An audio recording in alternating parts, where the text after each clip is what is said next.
Hello, and welcome back to the Blockchain Scholars podcast. My name is Daniel Liebau, and as usual, I'm your host. To start, I want to thank VeChain for their continued support. Let me now introduce today's professor. Our guest is an up-and-coming researcher in the field of blockchain and digital assets. She got a PhD from Goethe University in Frankfurt and was visiting researcher in Oxford University in 2022.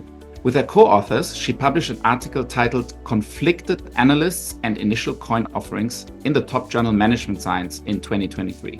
And that's no doubt a major success. As of this month, she's an assistant professor of finance at Durham in the UK. Welcome, Professor Dr. Valerie Laturnus. Valerie, welcome to the Blockchain Scholars podcast. Let's dive straight into it. You got a new research paper. What is the title of your paper that we're going to talk about today? The title of the paper is The Economics of Decentralized Autonomous Organization. This is what my research is about.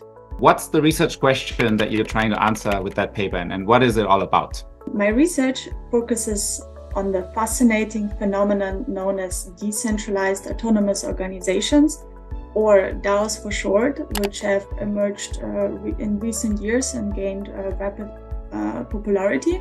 For instance, in the past 4 years, there have been about 10 million active users engaging with DAOs, and they collectively raised approximately $30 billion for these organizations. In my research, I'm exploring what these DAOs are, how they operate, and which of them are successful and why. Okay, excellent. And just because we need to start from the very basics, what is a DAO? What does it actually mean? I would describe DAOs as open source communities that utilize voting for decision making, governance, and collaboration in a decentralized and transparent manner. For instance, in an earlier episode of this podcast series, Fahad explained Defi as running applications on the blockchain that offer financial services. Mm-hmm. So these applications are built, financed, and developed by DAO community.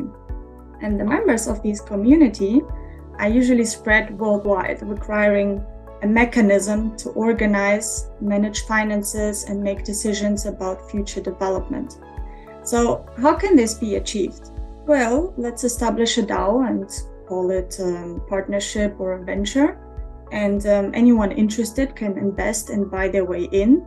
And in return, they receive voting shares referred to as governance tokens. And with these governance tokens, members of the DAO can participate in monthly or weekly votes to decide on proposals. And usually DAO members have Zoom meetings or discussions in chat rooms for debates. And I would say the main idea is to run a project or a business as a community. For example, offering lending and borrowing services, or building a blockchain, or managing an investment fund. Valerie, what do you think? Can DAOs work outside of the crypto space? Now it's very much a crypto phenomenon. Can they have applications outside? Yes, absolutely. So currently there are about 40,000 DAOs employing this governance mechanism for various purposes. So, for instance, in addition to the DeFi applications, there are communities that discuss crypto-related news, for example, as this podcast. Or there are private communities that may connect you with crypto celebrities, or where you can collect rare NFTs or assets. So DAO communities do not necessarily run a business. In fact, most DAOs do not have wallet or governance tokens on the blockchain.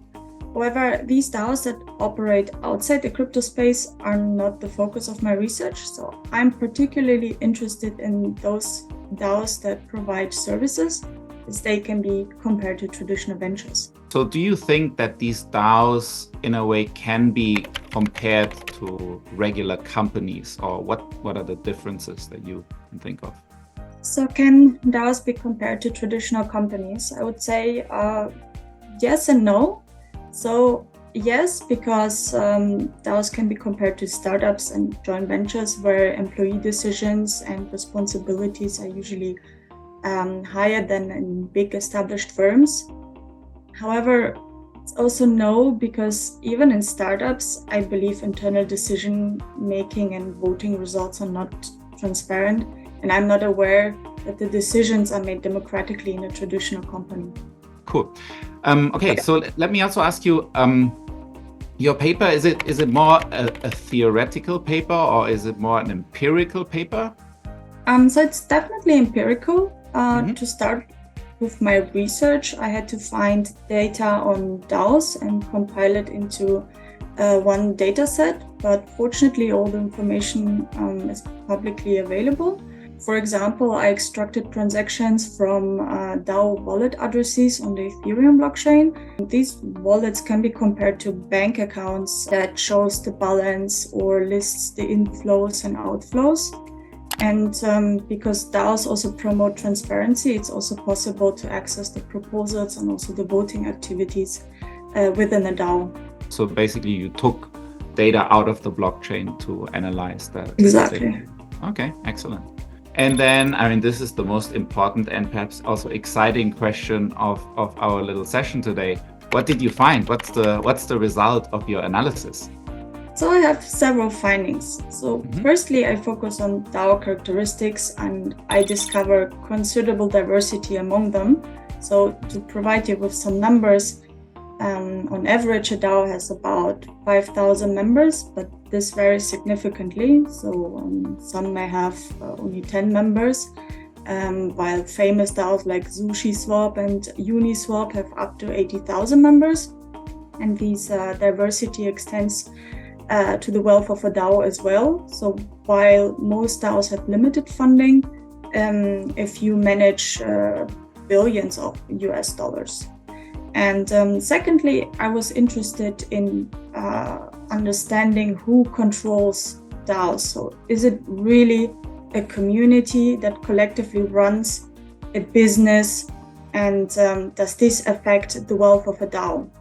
So by examining the ownership structure, I found that DAOs tend to start hierarchically, but then evolve towards more diversification or centralization in ownership over time. But despite the decentralized ownership, I wasn't certain whether members in DAOs have a say in important matters. So take the example of Paris Saint-Germain, where as token holders, you can vote on music before matches. You wouldn't be able to decide on the selection of players or the salaries. So I wondered if DAOs function similarly, where the members contribute the funding while founders and or selected members make all the major decisions. So by examining the content of proposals, I found that this is not necessarily the case. So proposals tend to revolve around financial decisions, such as hiring a developer or setting their salary, or even technical matters related to the DeFi applications. So until now, we have learned that the ownership structure of a DAO is diversified, meaning that it is spread across many members who actually have a say in key decisions. But still, DAOs can be hierarchical and controlled by a few, like if only they are actively participate in voting, right? So if the majority is passive, despite having many members, DAOs would appear to be decentralized when in fact they are centralized. This idea is also consistent with the data, as on average 23% of all DAO members are active and vote. However, I also found that the distribution of ownership and voting shares doesn't significantly impact the DAO. Rather, the key factor is the level of active participation in voting, which also influence the overall wealth of a DAO. Fascinating. I think it's such a swiftly evolving ecosystem, and I like when you say that you also looked at some of the data points over time and how they evolve, because I think it's not the right thing to just look at a snapshot and then draw conclusions from that. You really need to look at how these data points evolve over time. If we move on and we start to think a little bit about what the implications are of your findings for practitioners, right? The practitioners, they could really be anyone who perhaps wants to become a member of a DAO or somebody who has any business dealings with the DAO. What would you say are sort of the key implications for practitioners? DAOs are a novel way of engaging with a venture, allowing participants to become either active or passive an investor, and the roles of the investor and manager are combined to create greater commitment. And this offers exciting opportunities for individuals to be part of the venture capital and crypto landscape. On the other hand, if you're an entrepreneur and you're in search of people and funding, you might choose to establish a DAO to test your business idea. But keep in mind that you incentivize active participation to increase the wealth of a DAO, and that large membership provide you access with additional finance despite the passive investors or unequal distribution of the token ownership. However, despite all these benefits, it is important for practitioners to be also aware of the associated risks. So in technical terms, a DAO is a network of different pieces of code. And as with any code, there's the risks of potential misuse, fraud, or hacking. Given that the DAOs operate without regulatory oversight, it is challenging to determine responsibility or ensure investors' protection. Those are very important points that I guess are shared by many activities that happen on top of a blockchain, right? Okay, then looking ahead, what are some of your thoughts on what perhaps other researchers could investigate on the back of what you have kicked off with your paper? I think we're just at the beginning of understanding how DAOs work. So there are many interesting research questions on how DAOs handle the voting mechanisms and decision-making processes. So, for example, to accumulate voting power, members transfer their voting shares to a delegate who ideally would vote in the interest of the members with combined voting power. On the other hand, there are delegates who would bribe members of a DAO to vote for a specific outcome. So it would be interesting to know how these delegates work and what is their impact on DAOs. And then for those DAOs that offer a product or a service, I always wondered what the role of the user is and whether the participation in DAOs would provide an incentive to improve the product or the service. And then maybe similar to the metaverse, some traditional companies just launched DAOs, and I believe some others are going to follow. And then it would be interesting to know, can this DAO structure help companies promote their products? So these are just some questions I have in mind, but truly I think there are no real limits. So of course, research on how DAOs can be made robust against hacking in computer science, or how to determine liability in law, would be definitely very interesting as well. I'm looking forward to seeing more research and books on DAOs. Me too. I am working on one. Let's see how that is turning out in the end. But of course, a book can never offer as deep insights as an empirical paper. So Valerie, thank you very much for coming and visiting us today. It was a real pleasure to learn about your new paper. And then I hope that we can stay in touch. And who knows, maybe we'll have you on another episode in the future. Yeah, thank you for your time today.